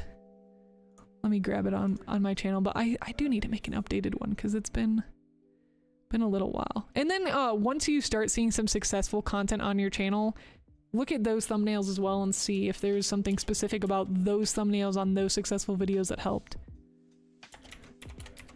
And honestly, like, thumbnails are really important. Thumbnails, topic, and title are probably the 3 most important things when you're creating a YouTube video. Those 3 things need to really harmonize each other. And honestly, probably most important out of everything is your topic. If your topic is not good, you're screwed. You're screwed. Pretty much for YouTube. Okay, here's the YouTube video I'll drop on my YouTube chat and on Twitch for anybody who wants to watch. It's a little bit older, but like you said, I'm sure a lot of the tips in there are pretty universal and some of them can still apply. Oh, I'm so glad, Tuki! I'm so glad! How's your VTubing journey going? What are your thoughts about raid videos? Like, there'll be a video playing with your content for raiders, or genuinely welcoming them, introducing yourself. I think they're really cool. I don't have one. I would like to make one. I think they're really fun, and it's a good way to convince people to stick around if they don't know you very well. Because chances are you probably have some really fun moments or cool moments if you've been streaming for a long time, and that you can showcase and highlight what people are going to be able to experience in your stream. I think they're a great idea. I really love that, and I've always enjoyed watching raid videos when going in, and it also shows that like the streamer cares about like the new viewers too, because it's like, here, I want you to like feel like you are a part of the stream already, and here are some of the fun moments and things you can experience. I think they're awesome. And genuinely welcoming them. Oh, and you're saying like versus generally welcoming them and introducing yourself. You can do a little bit of both, or you can mix it up. Every like once in a while you can do the raid video and welcome genuinely. I think there's an argument to be made for both. Maybe like see what fits with your style too better. Like, do you have a lot to say about yourself? Like me, I do like 100 different skills, so it'd be probably pretty cool to like have an intro video. But if you feel like that warm, like genuine connection and really like diving in with them is going to be stronger for you, then try that. I think experiment with both, and I think you're going to get a different energy from both. Like the raid video really showcases who you are and what you're about, and the genuine like welcome makes the individual like be seen and really understood. I think finding like a combo between the two would be awesome though. It's like, here's what I can do, but also welcome. It's great to have you. How's your day going? Having both and helping like the new people who come in realize that you care about their viewership and let them know that they matter. Yeah. Watch it way back. Nice. I appreciate the support. Big shout out. Yeah, and like I rewatch videos all the time too with tips like that because you can easily forget them for sure. I hope you are doing well. Tuned in earlier at the perfect moment. Nice. Well, welcome. Was I saying something weird? Or was it legit a perfect moment? Yeah, I actually really want to make a Raider video. I've never made one, and I was like, when I saw one once, I was like, that's cool. I really want to do that. I really enjoyed it from a streamer perspective. Did someone say Raiders? Yo, dude, my voice is starting to go. Do you guys hear that? Talking too much. Yo, Dode Sodalo, welcome in on YouTube. Oh my god, my voice is cracking. Hello, how's it going? I'm also streaming on Twitch. Hello. Were you the one who used The Sims to make backgrounds? I did, although like that's probably like super legal, and I probably should have removed that video. That's like, it's like genius, but also like probably super illegal. I didn't realize it at the time, but now I would not make that video again today, but it's out there now. Q3 dog rants. Oh, Q3 dog rants. Oh, do you have 3 dogs? Do you own 3 dogs? Oh, it's a Fallout reference. I've played like barely any Fallout, but respect, dude. One of my friends is obsessed with the Fallout series. Yeah, of course, too. Of course, that's a great question. I really liked that one. Yeah. Yeah, it's like because you're just using assets from another game, which is like not what you should be doing. Definitely not what you should be doing. Not bad, not bad. Warm water and honey helps. You're right. Maybe I'll have a cup of like tea with some honey after stream. Thank you. You can do it for modeling furniture for IKEA to make a 3D background. See, I like that. I like that. You gotta look into the terms too and see like what they say. Oh gosh. Yeah, looking back, I was like, But I was young. I didn't know. Good thing I never managed to make a room I was happy enough with to use it as a background. I don't think you would genuinely, like, I doubt EA is gonna like find you and hunt you down unless you're like a huge streamer and you're doing that. Like, I really doubt it. It's one of those things with like playing copyrighted music. It's like, yeah, you're probably fine, but also you might not be fine. Oh, you make redeems. Thank you for letting me know. I can't see it in my restream chat, so thank you for pointing that out. Let me take a look.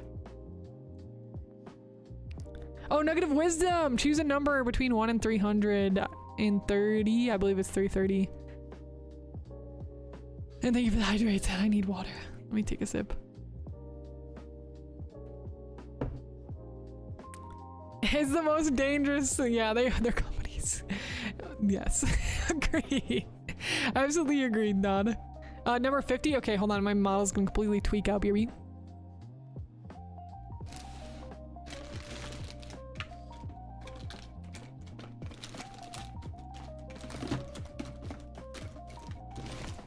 All right, I'm back. Oh no, my model. Okay, my neck is broken. Okay, number 50. Burger King foot. I'm just kidding. Number 50. Don't work for fools. It's not worth it. Getting paid less to work for people you like and believe in is much better for you and your career in the long run. By Adam Savage. Oh, that's from Adam Savage. Special effects designer. That's cool. I like that. For you, yeah. I like that. Uplifting, positive.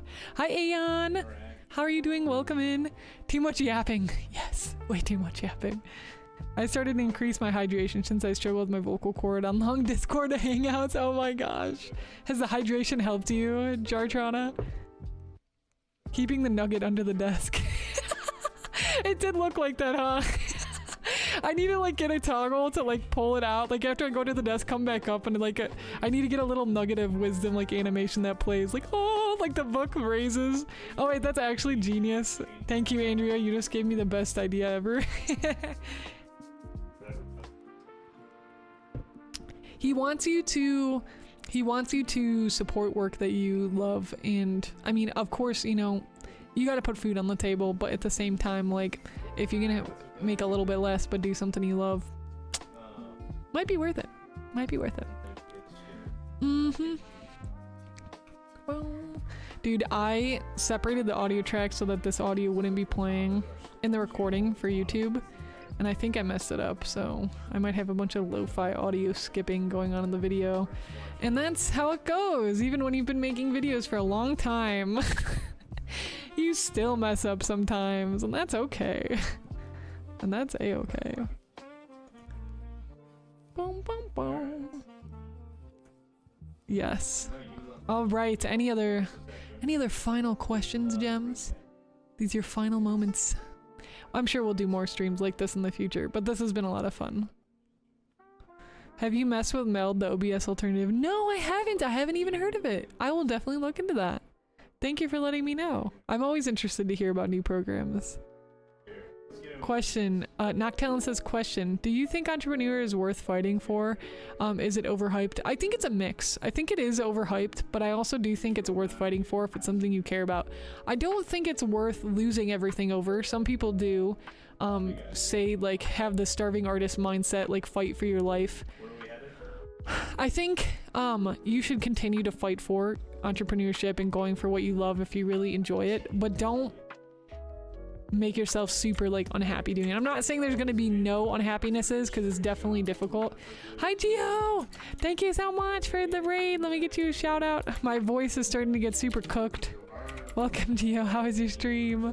Welcome, welcome. Oh my gosh. That emote's so cute, by the way. Let me hit you with the follow, Gio. I don't know if I'm following you. I'm not. Let me hit you with the follow. You were streaming Monster Hunter Rise. Ooh, how was it? How do you enjoy it? Oh, did you subscribe to my channel? Thank you so much. I really appreciate it. Subs haven't been working on my stream elements for some reason. YouTube subs. I have to look at it and get it fixed, but I take your word for it and I really appreciate it. Dode Sadala, thank you very much. Thank you, thank you. Yeah, so I think like it is overhyped, but also go for it if you care about it, but don't completely lose yourself to it. Unless like, I don't know, because some people are on the fence of like do everything for what you love and forget everything else. I'm somewhere in the middle of that. I think I've started to land somewhere in the middle. Yes, an herbal hard candy. I try my best not to depend on cough drops. That's a good idea. I like that. As my voice is dying, that's a good idea. Making videos, basic editing tips. If you're making shorts, try to make sure something on screen is changing every like literally 2 seconds, but make it understandable. To every 2 to 3 seconds, add some new element, because you want the pace to constantly be going, especially with shorts and like the attention span. I think that's like my basic, like biggest editing tip I can give. Another thing is something you can do really simple if you don't have much to add to the screen is comedic zooms, zooming in slowly, or doing zoom cuts. Zoom cut is where it's like you're like this and then you're like closer. I can't really do it with my model. Let me see, actually maybe I can. So you're here and then it cuts and then you're here and then it cuts and then you're like here, something like that. And you're saying like, you're saying she was on fire. You know what I mean? Like you can do it with the rhythm of your words. You can zoom cut with the rhythm of your words. That's another one that I really like to do. Decaf Nvidia, thank you so much for the lurk. I really appreciate it. Let me see, what else do I think? Especially with shorts, the hook, try to get the point across of what you're about to do in the first few seconds. I have a good example for you guys. We're gonna watch. Okay. So I recently started my new account for work. We're doing this like individual Instagram strategy. Okay, Gems? It's been a lot of fun. And I'll show you one of the videos I made recently. Let me plug or pause. Can I, let's see. Give me display, or no. Window capture. window capture, and then we're gonna do specific window, Chrome. This one. Okay, here's my new Instagram, by the way. Big shout out if y'all want to go follow me. Go for it. Let me drop my account in the chat. I'll drop it on Twitch and on YouTube. Okay, so I'll show you guys a crazy video. Okay. The last few videos, I feel like I've really been like starting to find my stride. Okay, this video has 14.9k views. The engagement's quite high, 845 likes, 172 comments. Yeah, I'm gonna show you what I mean. We're gonna watch this for a sec. Let me see. How well can y'all see? You can't see my face, but you can see the video. That's fine.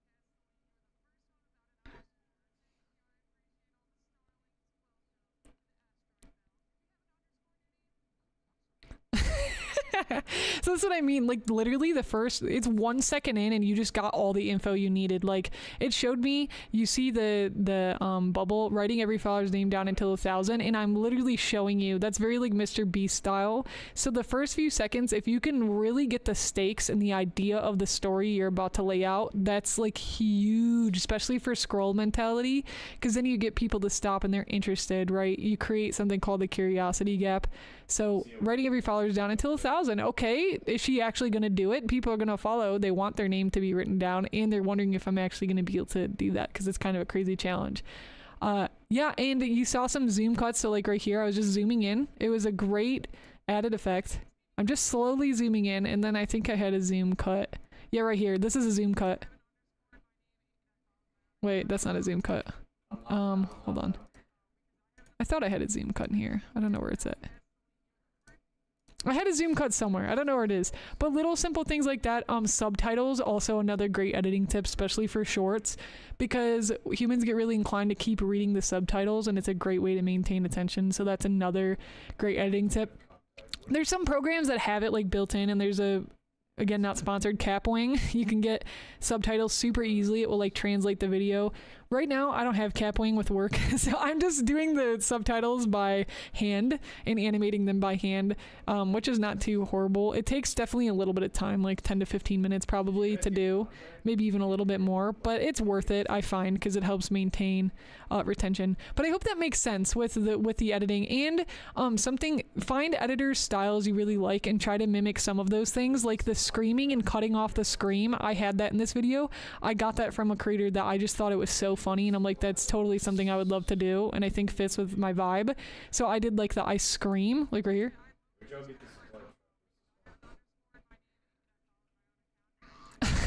And then you just cut it, like, so it really helps with that like weird attention span, like kind of energy. Oh no, you guys can't hear.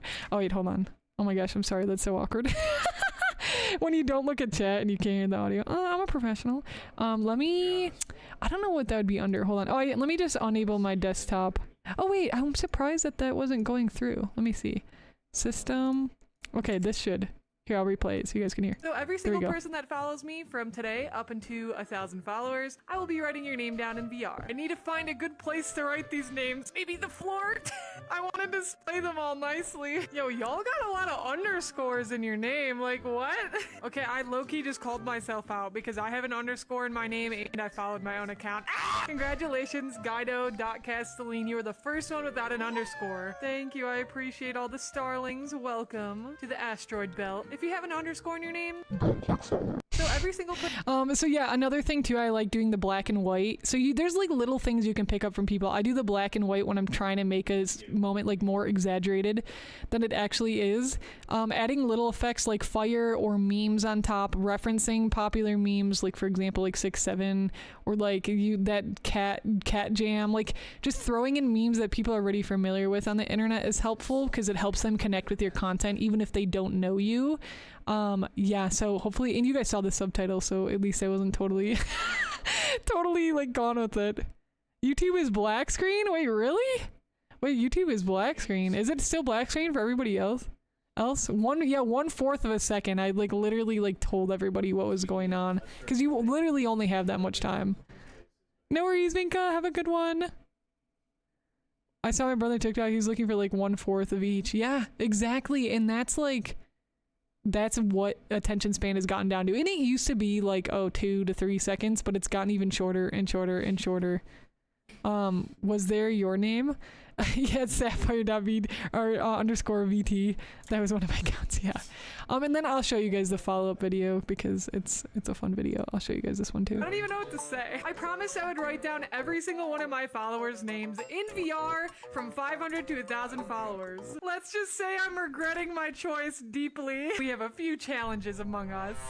The first one is we need a big room. Yeah, I just don't think this spaceship is gonna cover it. Number 2, I got 734 followers as of this moment from that reel. We're only doing 500. Please forgive me, I really appreciate everybody who followed and missed the 1K marks.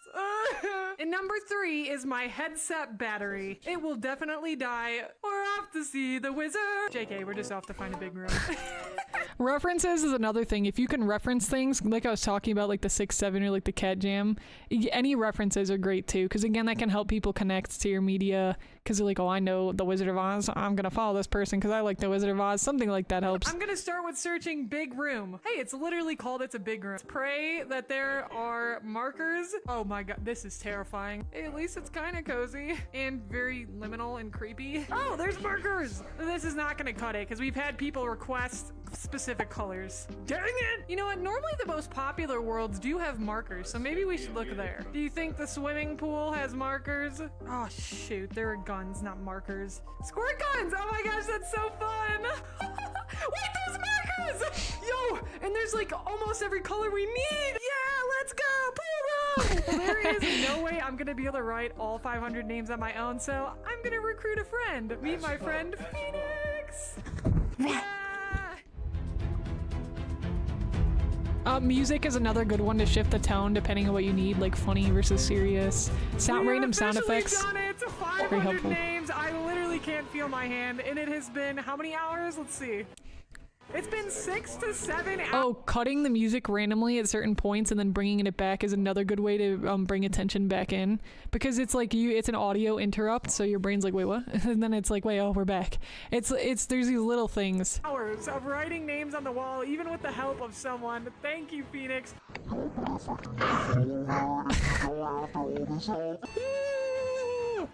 I did not realize how much time it went by. Man. I like pulled up my headset and it's like kind of dark. It's dark outside. I put my headset on and the sun was shining. It's the, you've been playing so long that like literally... I don't even know what to say. But yeah, so hopefully that helps with some editing tips. That's some of the ones that I've like picked up and kind of baked in. But y'all know, you didn't watch every YouTubers and creators, they have different editing styles. So sprinkle some of that into yours and like create your own vibe for sure. Also, apologies for the no audio for a while there. I can feel the microwaves in my brain by watching this. Oh, my dopamine is engaged. Exactly. That's the point. You gotta like take advantage of that, as messed up as it is, but it's how you do it. And my short form content is way different than my long form. But that's the attention you're competing with, right? Because you watch all these different shorts and it's like boom, boom, boom, boom, boom, boom, and it's like way different. What are the clothes of the VR chat model? Yeah, I know the shorts are a little short. Just a little bit. And the banana, dude. I found this one. It has pretty good face tracking, which is why I've been using it with the face tracker. Let me see. Was there any other questions I missed? And let me get our music back playing. I don't know if this is gonna double. Let's see. Here, we can mute that.